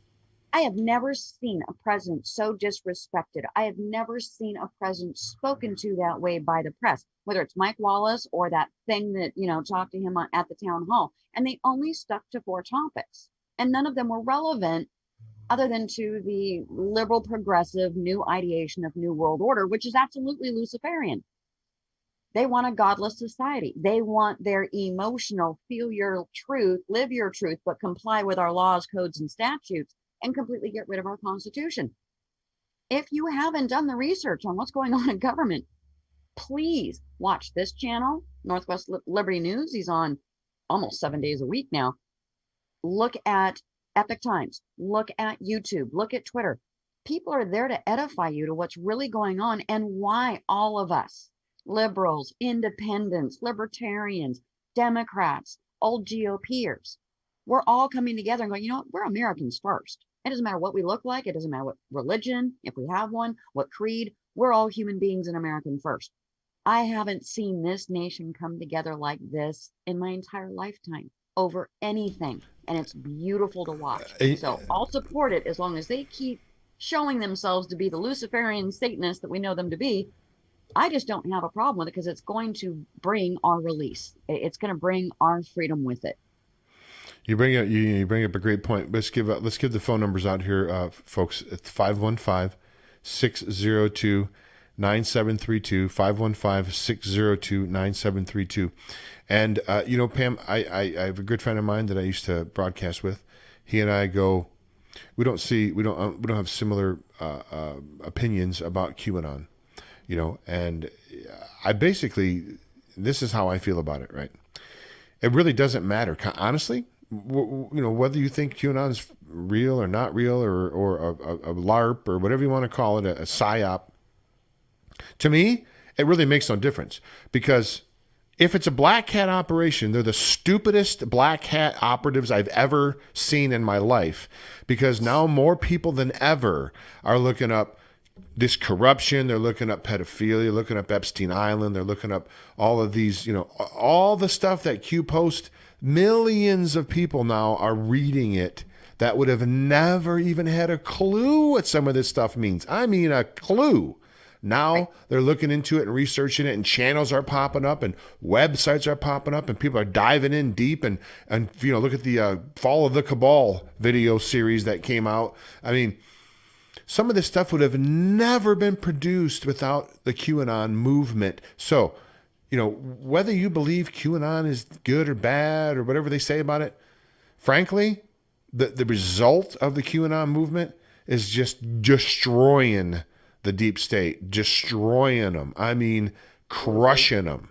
And I'm happy for that. So how can I be against QAnon? Like, if they're against pedophilia and child trafficking, I'm on their side.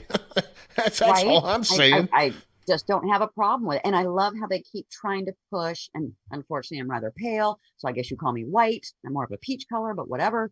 The white supremacy thing, them pushing the white supremacy thing. Most of my clients are not Caucasian. I'm going to say it again. Most of my clients have not been Caucasian. Obviously, right. Being white and helping doesn't make me some elitist sociopath. It makes me a human being wanting to help my fellow human family, which I happen to love greatly, regardless what country you hail from. We all bleed the same blood. We're all made by the same creator. I'm not going to hate someone just because of a color. I can't imagine anything more stupid. And maybe that's just because I'm a Californian, but it makes no sense to me. But I was raised under a time when Martin Luther King expressed to the world his dream. And in my view, that dream came true until the progressive liberals started telling us, these people are the reason your life sucks. Go get them.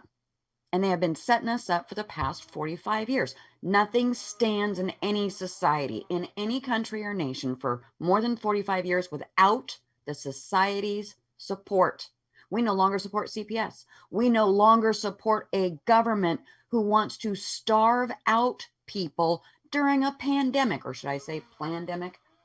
Not sure if that'll get us hit or not, but it has become so apparent. And I don't know if it's because I was a political blogger for so many years before I started really researching into this. I've been doing this for 9 years.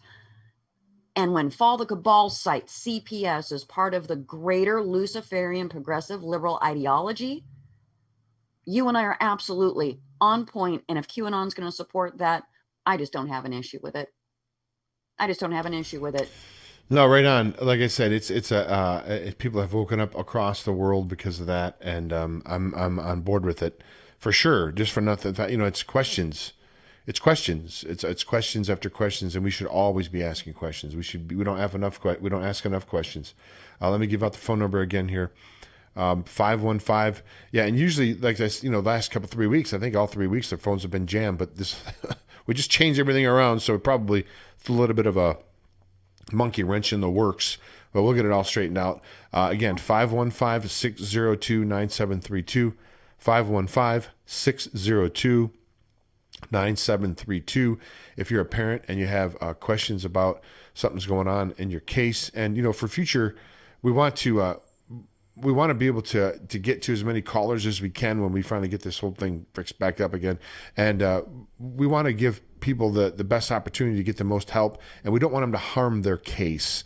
So if we can, Pam, just go over again, when people do call in, and people have, of course, we know, I mean, I've talked to many parents, people have a tendency to want to go over their whole case from the beginning and start from the beginning and go over their whole case.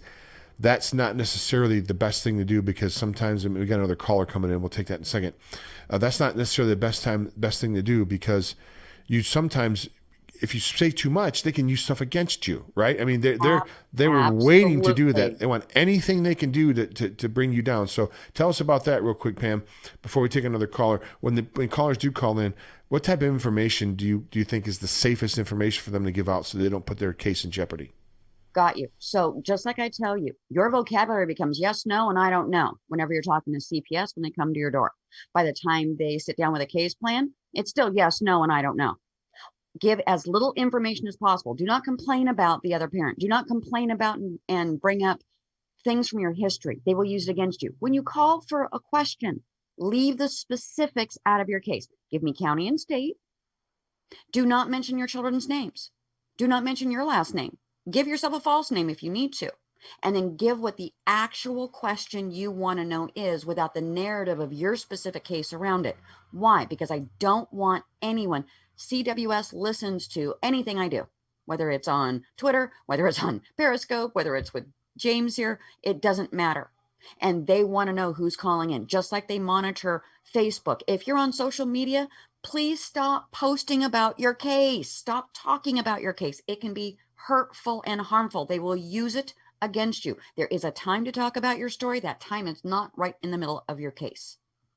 Well, I tell you one thing, Pam, I had someone on my show at 10, when I did a 10 o'clock in the morning show, and before the and I think it was in North Carolina, the CPS watched my show and gagged the person by 4 o'clock in the afternoon. Yeah. Yeah, because she was on my show earlier. So you're right. When they're watching, they know what's going on. We got another caller from Montana. I don't think we've had any callers from Montana at all. We got another caller from Montana, so we will take our fellow Montanans' call here. Well, mine anyway. Hello, you're on the air. Please give out your first name and where you're calling from Montana. Hello, this is Dave. Hi, James. How are you doing? Hey, it's Dave. It's my friend Dave Von Kleiss, who is a Montana resident here. He's actually a very well accomplished YouTuber and has done some great work with the 9/11 Plain in Sight, and consider him a friend. Dave, thanks so much for calling in. Well, thank you, and Pam, thank you very much for the work that you're doing. This has been a major motivating factor in my life for many years, and I don't want to get too wordy on you, but back in the mid-90s, I befriended Ted Gunderson. I'm sure you know that name. Okay, and he and I spent many hours over the next 13 years. We became good friends. At the time, I was married to Joyce Riley, and we were the American Gulf War Veterans Association. So we had a lot of contacts in the military and intelligence, et cetera. And I don't want to make this too long, but I think you might find this very interesting. In '96, Joyce was asked to testify before the Presidential Commission on Gulf War Syndrome. And shortly after that, and she tore them to pieces, and I had my 2 cents put in as well. But the point is that right after that, Joyce and I were invited to sit in on a meeting. And this meeting was some very high-level intel and military people. And they kicked it off by giving a thumbnail sketch of what happened over the past century. And they said basically the industrialists, the bankers, and the organized crime families got together, and they formed a union to take over this country. The official takeover was when they took out JFK. And we all know what happened after that. Now, the point is that these guys said, look, it took these monsters decades to put their ducks in a row and line up all their dominoes. And it's going to take us. We're the good guys. We're the good guys. We have to take our country back, but it's going to not take us a month or a year or even a decade. It's going to take us a couple of decades. We have to be just as diabolical, just as stealth, just as relentless, and just as patient. We have to vet everyone who's coming into our organization. But just keep in mind, we're the good guys. We are, and I quote, the white hats. Now, that was in 96. This went to sleep in my memory banks. And in the past couple of years, with the revelations of Weinstein and Epstein and Maxwell and all of this stuff with child pedophilia and sex trafficking and Satan worshiping all coming to the surface. And again, I was talking with Ted about this stuff almost a quarter century ago. It is not just not just institutionalized, but industrialized. It is $1 trillion international industry, and it involves the most powerful people on this planet. And Pam, you know this to be true. Yeah. Now, the point is, I'm getting to this, is because of the COVID-19, BLM, Antifa, George Floyd, bang, mask, Antifa, George Floyd. The media is shaking frantically its right hand in America's face, in the world's face, and they're keeping everybody focused on this. Because the left hand is under the table, and that's what's hiding the international multi-trillion-dollar sex trafficking issue. And I just wanted to let you know that there are a lot of people out there that are behind you, Pam. And for those at CPS, guess what, folks? Your days are numbered. Okay, we know that 60% of the kids are going through CPS. We also know that Planned Parenthood's got their hands in it, and they're not being recognized. I mean, unrecognized. That's the word I'm saying. Yeah, they're being scrutinized just as much as they are scrutinizing us. So I will say, hey, have at it. Give us your best shot. Come at me. Come at Pam. Come at James. Come at all of us, because we are the good guys. We are the white hats. And this is why I'm waiting. I'm waiting for the day for the Q drops to finally drop. I mean, the real things have to start going down. And I hope they start happening very, very soon. Pam, I just wanted to throw that in there for some support. God bless your work, and it's a pleasure to meet you, at least on the phone. Thank you so much. Thanks, David. Appreciate you calling in, and we'll have to have Dave on the show here. Consider Dave a friend. He's a great broadcaster, and I want to have Dave on the show here more often, and we'll do that, Dave. Now I'm launching a new show, the Montana Show, on Monday, so I'll call you offline, and we'll set up a time to have you come on. Thanks so much, Dave Von Kleist. You can check him out. Dave, why don't you give out your websites or your where people can find out your videos on YouTube. He did one of the most impactful 9/11 videos that I've ever seen. 9/11 in plain sight is that Dave Von Kleist who did that one, and then you had a follow-up one. But that's the only video that I've ever seen where you could see those flashes under the planes before they went into the tower. Oh, man. Go ahead, David. You got to see the sequel. 9/11 Ripple Effect. That's where all the military and military people came to my aid. At first, in 2004, In Plain Sight came out, and I was vigorously attacked. But then all my military buddies got behind me, and we made the sequel. So if you want to see the follow-up, that's 9/11 Ripple Effect. And if you want to go to my website and hear some politically incorrect, in your face, you lying son of a bit government music, you can go to my website, and that's DaveVonKleist.com. And Pam, I'd love to chat with you sometime. Maybe we can compare notes. I would love that. David, thanks so much, my friend. We'll talk to you soon. Thanks for calling in. All right, James, you be well. Pam, keep up the good fight. Thanks, brother. Thank you. Appreciate it. Dave Von Kleist, ladies and gentlemen. One of the good guys, that's for sure. 515-602-9732. 515-602-9732. And, Dave brought up a really good point, Pam. And I don't know if people really, and here's the thing, there's a built-in denial that people have, like with this. It's like a built-in denial. Yep. And I've had people literally put their hand up and go, don't even talk to me about that. I don't even want to talk about that stuff. Folks, you don't want to talk about that stuff. Children being molested and trafficked, and passed around to these demons. I don't want to talk about that. If that's not what do you want to talk about? The sports, the knitting club, about your scrapbooking? Is that really the topic you want to keep? Millionaire babies kneeling on our flag. I'm sorry, I have not watched any sports this year. No way. It made me sick. You kidding me? I've watched. Are you kidding me? I'm done. I'm done with those. They're going to change their next year. They're going to take it's too late. I think sports are done. I think Hollywood's done. And I think many sports are done. I think there may be a handful of teams left when it's all over again. Hollywood, forget about it. Are you kidding me? I mean, I cannot tell you, and people are like, well, no arrest. Yeah, there hasn't been any quote unquote big arrest. But do you understand the damage that's being done? They never wanted these videos to come out and these emails about under the table, treasonous activity with Russian, foreign. I mean, all this stuff. Come on, they never wanted.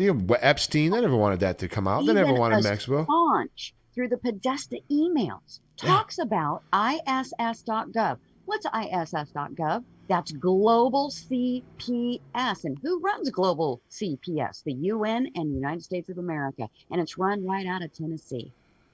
Right out of Tennessee. Who helps facilitate that? Maximus.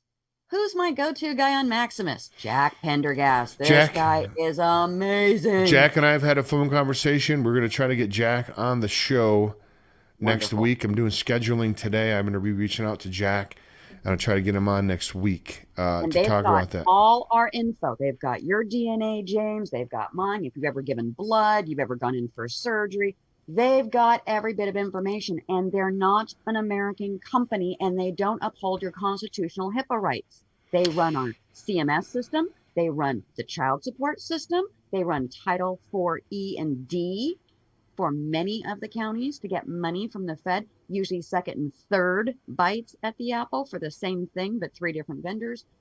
It is a conspirium that is global. This is not just county by county, state by state. This is a global issue.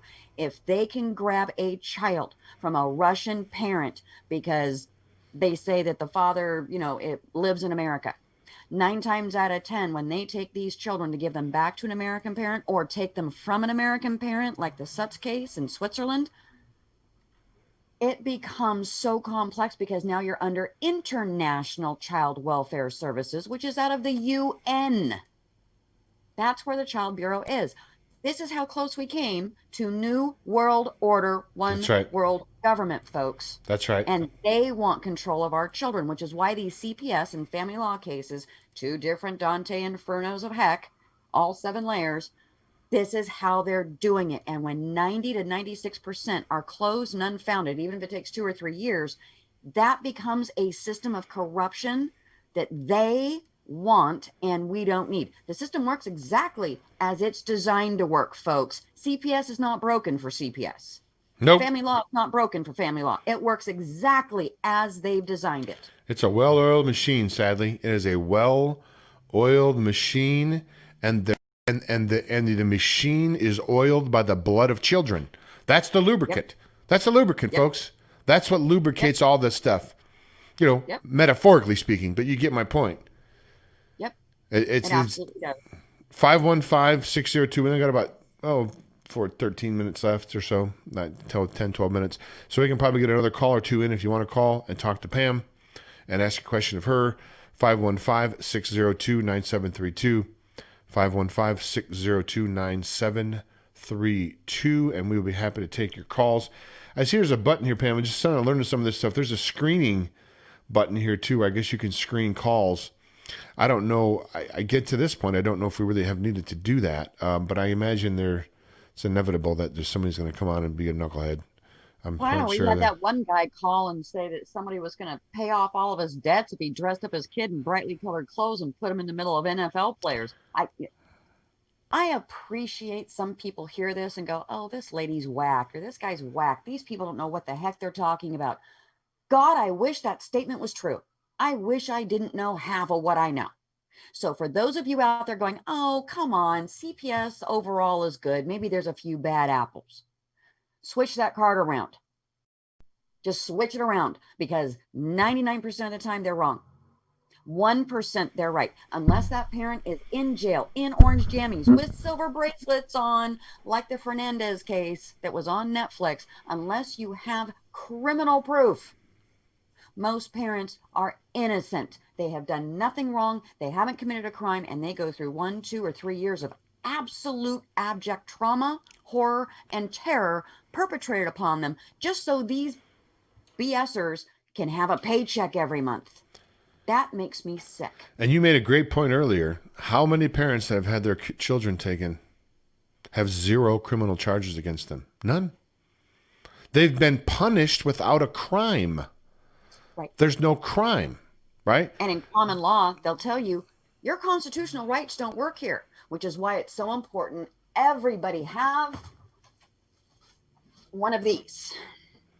Get have closer. Your Push it closer. Push it closer to the screen so we can read it. There it is. Child Welfare Services, CWS. Got it. Okay. So quite literally, if you don't have your Child Welfare Service Manual, CWS, and you can get that right from the government site with Jerry Milner as director, the entirety of it is there, and it includes FFPA, which the first 3 phases are out, which takes down many of the mandates they were using to really mess these cases up. It is a thick document.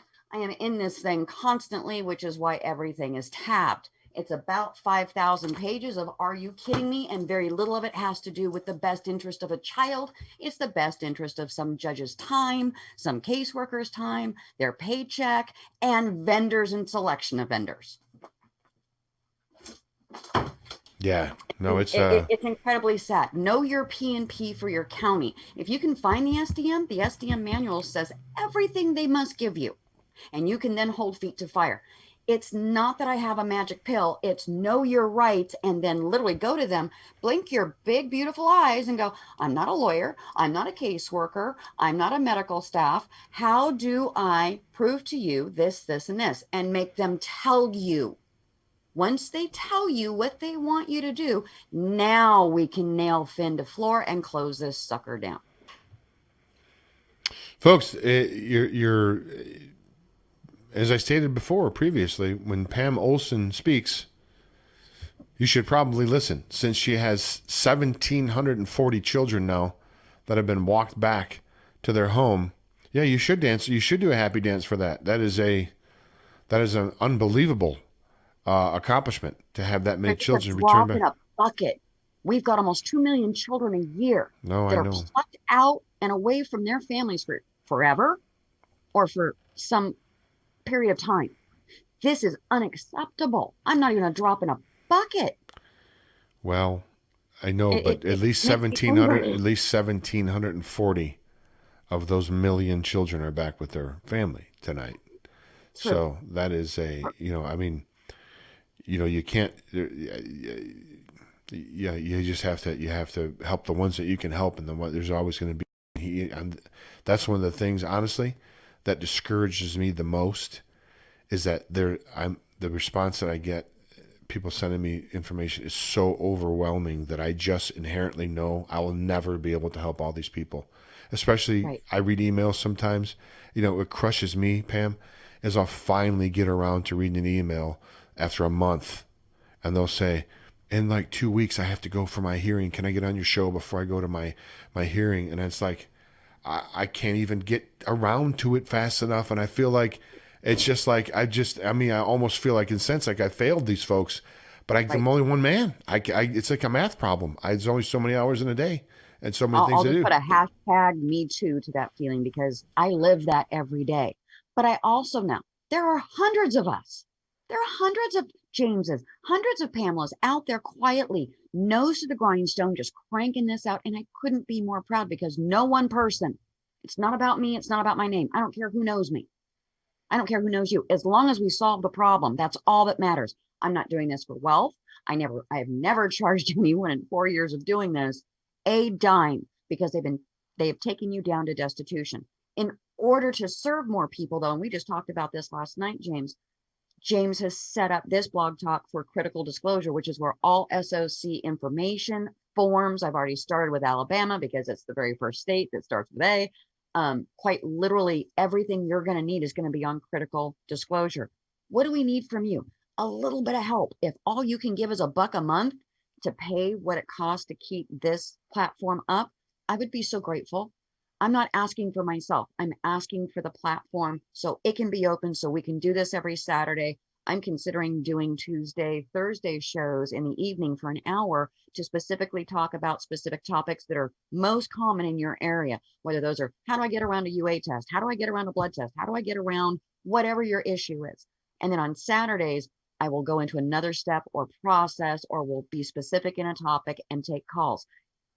I know it sounds silly, but if 100 of you gave $1, our bill to keep this platform open would be taken care of. And you can send that to, it's on the website under Stripe for James, or you can send it to PayPal me, SOC, capital IT, to them, socket to them, and you'll see the little girl with the barcode. And I'm not kidding when I say $1 is a lot.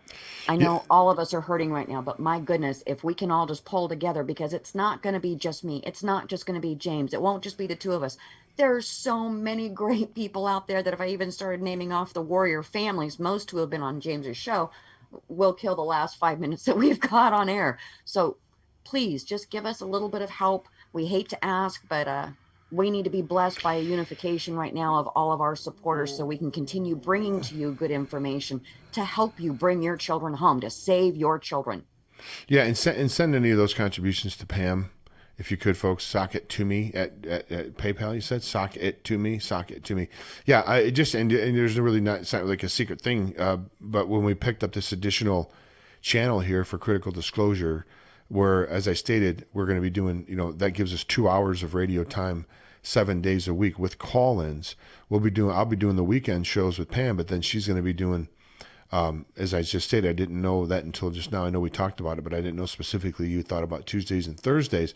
So she'll be able to utilize that as well. And it costs $100 a month to be able to get those 2 hours worth of broadcast time every day. I mean, and that's really what we need to try to be able to raise. If we could raise $100 a month from all the people that listen, that would help us. Just because like they said, we don't do this for pay. I don't want any pay for doing this stuff for I mean, I have to sleep at night, right? You can't charge parents when they're getting crushed. I make money other ways, so I don't have to worry about that. But yeah, if you could just help, support this broadcast, that would be fantastic. We really appreciate that. And send it to Pam, as I said, sock it to me on PayPal. Sock it to them. Sock it to them. Nipsey Russell, remember? Sock it to him. Oh, well, that's a long Nipsey Russell. You're bringing me back, boy. Nipsey Russell, man, that's like late '60s, early '70s, isn't it? For crying out loud, you're. I'm an old woman. I do remember Nipsey Russell. I really do. But if I was very young.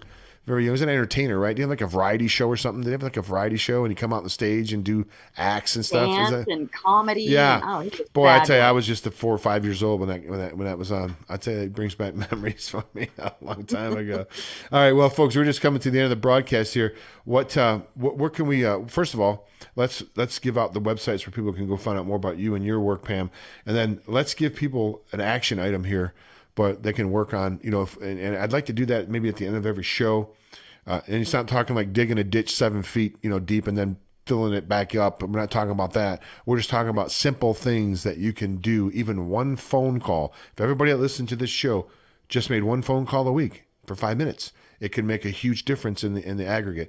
So give us out your websites and stuff like that, Pam. People can find out more about you. The best way to get a hold of me right now is through Gmail. SaveOurChildrenCA@gmail.com. I am uploading slowly everything to Critical Disclosure under the SOC tab that will be sharing space on Critical Disclosure. And don't you love that name? Critical Disclosure. that is so on point. I just love it. You can also find a lot of information. I haven't been on Facebook for a while, but you can find me on Facebook, Save Our Children, and you'll see the little girl with the bar tab on her neck. I'm on Twitter at Save, the letter R, Children, CA.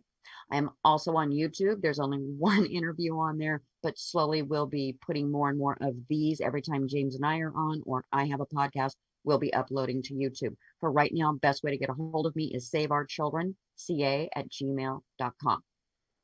And the best thing you can do, I want everybody, once a week, you should be calling your DA about a specific case that you're aware of, or have other people call about your case, asking, why are you prosecuting an innocent parent? You should be emailing and or calling Jerry Milner, who is the director of CWS Children's Bureau, which is nestled under Director Azar in DHHS. We need to get the Fed to understand we're not waiting one more minute. We want this fixed now. We have it in FFPA, and by God, we want all 50 states to have it fully initiated by 2021. We're not waiting till 2022 to 2024. How many more millions of children are they going to steal and adopt out before you stand up and say not one more child? Silent no more. They do not get to prey off the most innocent among us, which is our elderly and our children. If you're willing to stand up for a lost dog, tortured puppies, tortured kitties, man, I don't want to hear it. Stop sending me the videos. I get it. Guess who started CPS? The very people who are trying to protect 90 seconds. So please email me. Please write out your emails, and we look forward to seeing you next Saturday. Indeed. We're just out of time. Pamela Olson, please continue to keep up your great work, and I'm sure we'll talk here in the next day or two or so. And again, appreciate you so much.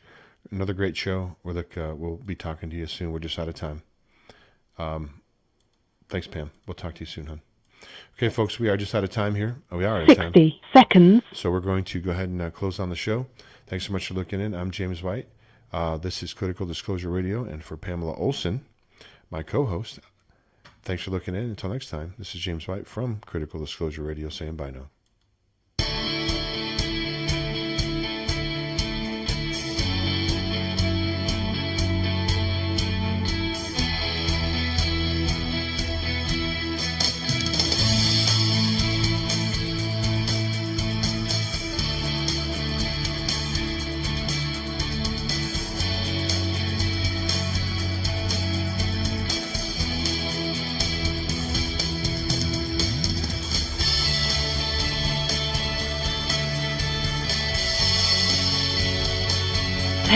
Seconds.